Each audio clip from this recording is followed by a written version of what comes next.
So, in the UK, we have some pretty decent theme parks, like Thorpe Park, Alton Towers, Blackpool Pleasure Beach, but none of them compare to PortAventura in Spain, because that place is just insane. So in today's video, I'm going to do my review on PortAventura and explain why it is so good. So yeah, recently I made the trip out to Salou, Spain for PortAventura, and it was well worth it because I've been waiting to go to this park for many years and I've seen it on videos and thought it looks pretty good, and then I get there and it's just way better than what I thought it would be, and it's just so good. So yeah, this is my review on PortAventura. So PortAventura is of course located in Salou, Spain, and it's located somewhere, I don't know the exact coordinates, I'm not going to go and measure that. So we walk up the entrance and you're greeted by Fryland on your right, the fountain in the middle, and then the ticket booths. But we just ignore that because we already have our tickets because we're cool. So then we pass that and then you go into the entrance for PortAventura.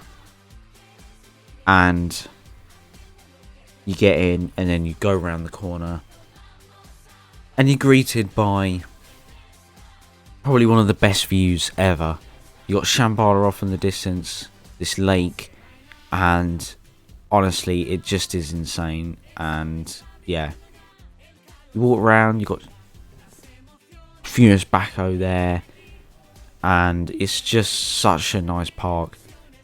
Honestly, it's so clean and you feel like you're in the place. Like the Great Wall of China, you feel like you're kind of in China.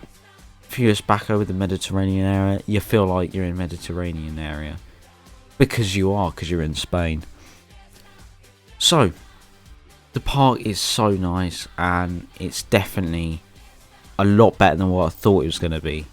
Like everything is high quality and the views are outstanding and it's just so nice. Then of course you go in there for the rides, so we might talk about the rides and what collection they have. They've got quite a good selection of coasters. Some include Furious Bacco, which is a good coaster, but it is very rough. Yeah, that probably wasn't helped that I had a back row on it, but yeah, it wasn't a bad coaster. Then obviously Dragon Khan, which is pretty good. It's a bit rough, it's quite intense, and the Zero G roll is very whippy. Stampeder, the two dueling wooden coasters, they're good, it's a good layout, but there's one tiny problem with it. Yeah, they're quite rough. There's obviously other coasters there, but the main one in PortAventura is of course Shambhala.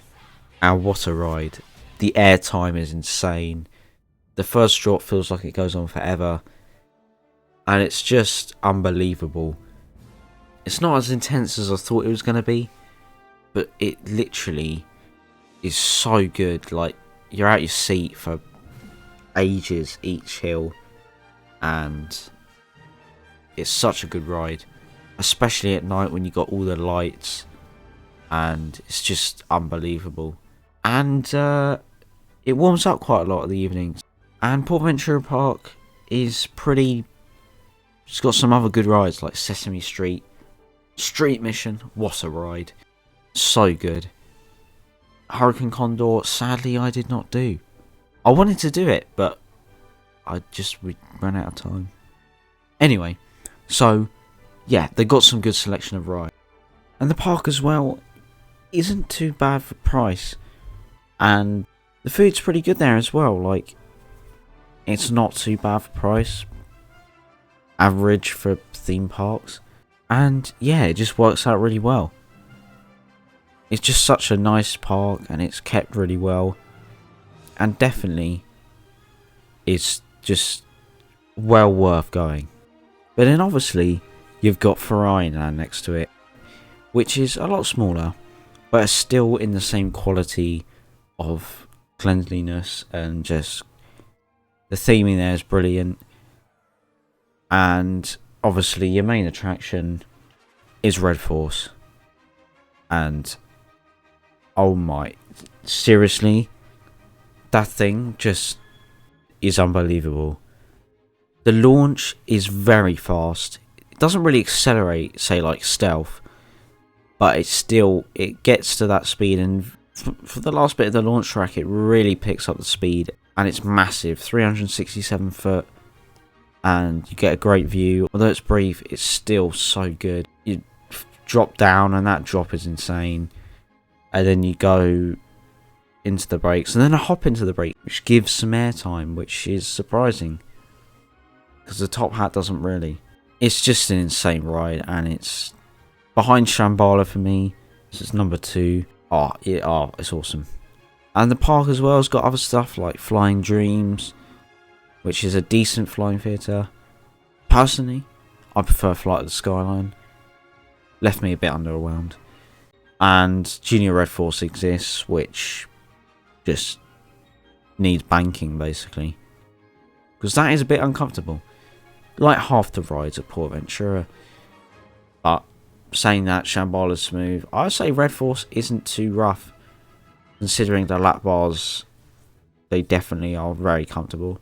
Same with Shambhala, very comfortable Restraints. And yeah, just what a park. The pricing's good, the food's good. The only thing I would say that they need is another coaster, which they are doing. They are building a new coaster, I think, and I don't know what it's going to be. Maybe it's an Axis coaster, maybe it's a small junior coaster, who knows.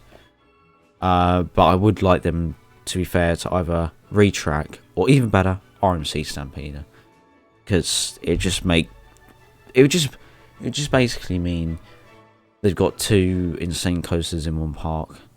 And the Axis coaster might be really good, so, well, if it's an Axis coaster, this new coaster could be insane. But yeah, they've got everything there. Water rides, anything, you name it. I do want to quickly talk about operations, because a lot of people in the past have said, oh, PortAventura's operations are so bad. They run it on 1 train when it's busy and 2 trains when it's quiet. Sell fast track. I had none of that there. I mean, yeah, Red Force queue was a bit long, but Shambhala, the longest we queued for that was like 40 minutes or something, which in my opinion isn't bad, considering the park was pretty busy. It was on 3 trains, and Dragon Con was on 3 trains, Furious Backhoe 2 trains. It was just solid operations, and I think stop giving them hate for operations, because they're not that bad. Just another quick thing as well, the merchandise, there isn't enough in my opinion. There's got to be more.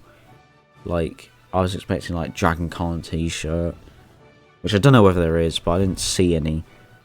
And like t-shirts, I mean, Furious Backhoe, it's not surprised they just sell wine in the shop, but it'd be nice to have a t-shirt. And just a couple more things, like the Ferrari shop isn't bad.